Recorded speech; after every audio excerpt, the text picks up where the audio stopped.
Bueno, estamos en la unidad de administración de archivos. Vamos a ver la presentación del proyecto con esta diapositiva.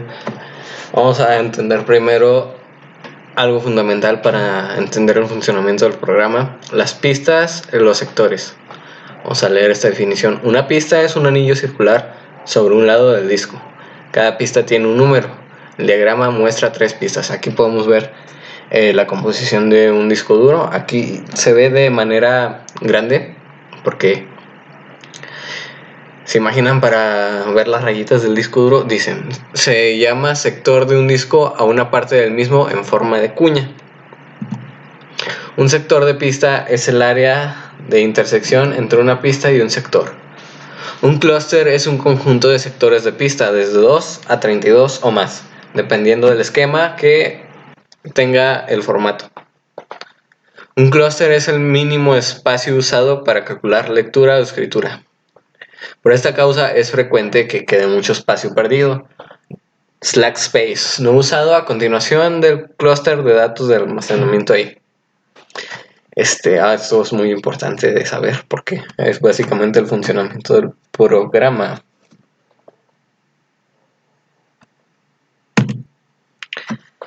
A mayor espacio, menor velocidad. Es lo mismo que tiene que ver con el almacenamiento perdido o slack space, que vamos a ver ahorita esto muy más a fondo.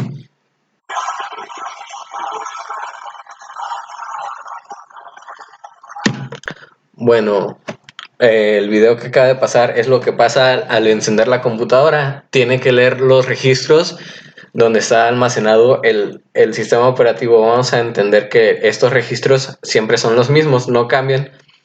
Y esos serían los que leería, y también el del boot, la parte del disco duro booteable es lo que lee, para ver qué arranca primero que lo demás. Algoritmos utilizados y por qué.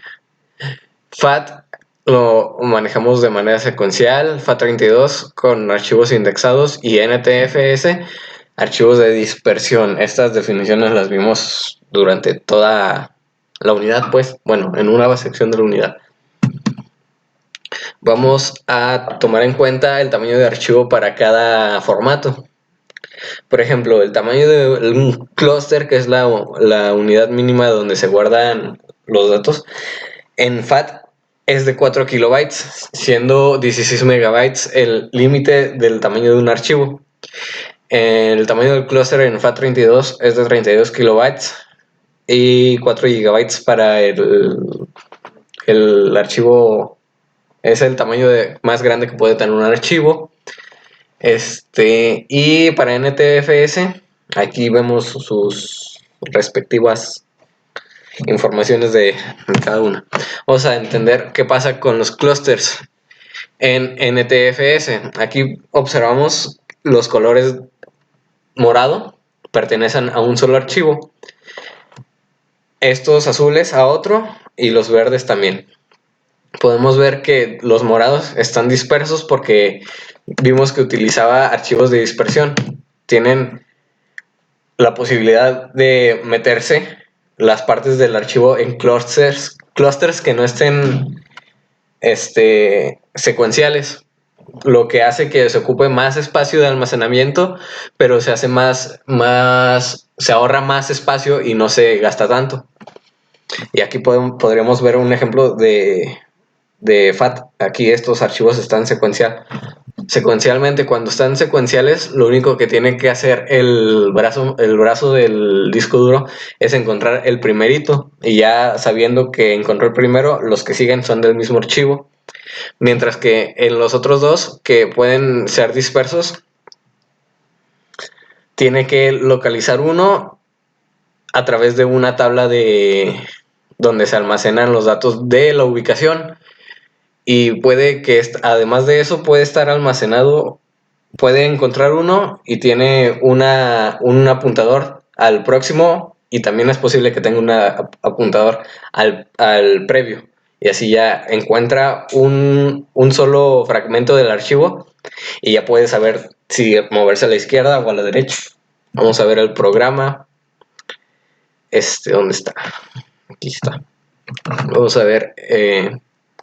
Tenemos 3 discos duros de 3 diferentes computadoras en los 3 formatos que especificamos, con las mismas especificaciones, y suponiendo que, bueno, aquí todos tienen un espacio de 1 GB cada uno. Entonces el tipo de formato FAT en 1 GB, como su clúster es de 4 kilobytes, en total va a obtener la posibilidad de tener esta cantidad de clústeres.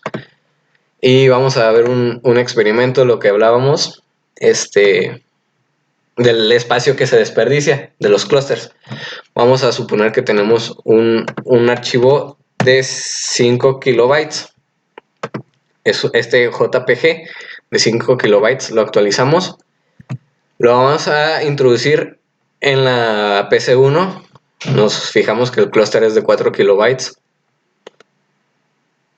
Lo arrastramos. Y ahora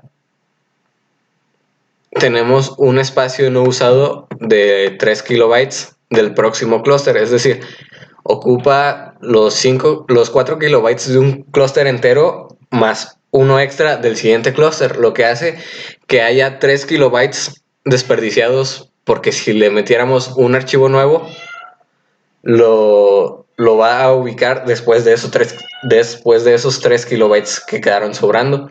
Y ese pequeño espacio no significa nada en realidad, pero cuando tenemos más de miles y miles de registros, el movimiento del brazo va a gastar más energía y la computadora también va a gastar más energía. Tenemos una laptop, se va a descargar más rápido, y para resolver esto del espacio no utilizado se puede defragmentar el disco. Es decir, tenemos los archivos regados en todo el disco, o no se aprovecha bien el espacio, y lo que hace la defragmentación de disco es acomodarlos todos secuencialmente para que el movimiento del brazo sea el mínimo posible. Y pues en las otras computadoras funcionaría prácticamente igual, solo que el tamaño del clúster es mayor y por lo tanto el desperdicio se hace más grande si el archivo no ocupa el espacio perfectamente. Fin.